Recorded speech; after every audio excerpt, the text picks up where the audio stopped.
মোৰ অতি মৰমৰ অংগনবাদী বান্ধৱীসকল, মই কিছুদিন আগতে চুজি বিতৰণ কৰিলোঁ। এয়া চাওক, চুজি লৈ গৈ আছে ঠিকে, কিন্তু ইহঁতে নাখায়, ইহঁতে ভাল নাপায়।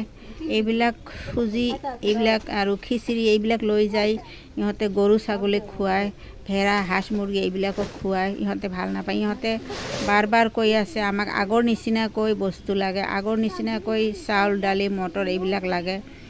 তো বান্ধৱীসকল, আপোনালোকে নিজেই কওক, এইবিলাক ঘৰত লৈ যায় যদি গৰু ছাগলীক খুৱাই, ইহঁতে ভালেই নাপায়, সেইকাৰণেতো খুৱায়। তো এইবিলাক দি কি লাভ? চৰকাৰে এইবিলাক যাতে নিদিয়ে, সেইকাৰণে মই সকলো বান্ধৱীসকলক জনাওঁ, আপোনালোকেও জনাওক যাতে এইবিলাক আৰু নিদিয়ে, আগৰ নিচিনাকৈ চাউল মটৰ দালি এইবিলাক যোগান ধৰে। আৰু এয়া চাওক, মোৰ স্কুলৰ অৱস্থা কেনেকুৱা হৈ গৈছে। চাল একো নাই, ক্লাছ কৰি অলপ বৰষুণ পৰিলে ক্লাছ কৰিব নোৱাৰোঁ। কি অৱস্থা চাওকচোন, এইবিলাক ঠিক কৰি নিদিয়ে।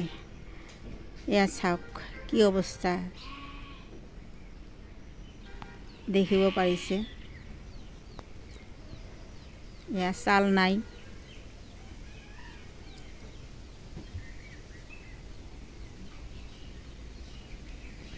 মৰমৰ বান্ধৱীসকল, আপোনালোকৰ হয়তো ৰিপেয়াৰিং কৰি দিছে, মোৰ ৰিপেয়াৰিং কৰি দিয়া নাই এতিয়ালৈকে। মোৰ খুব কষ্ট হৈছে। ল'ৰা ছোৱালীক মই অলপ বৰষুণ দিলে মই ক্লাছত থাকিব নোৱাৰোঁ, বেলেগৰ ঘৰত যাই ক্লাছ কৰিব লাগে। বেলেগে কোনোবা দিন দিয়ে, ঠাই দিয়ে, কোনোবা দিন নিদিয়ে। তো খুবেই কষ্ট হৈছে। ইয়াত দেখিব পাৰিছে।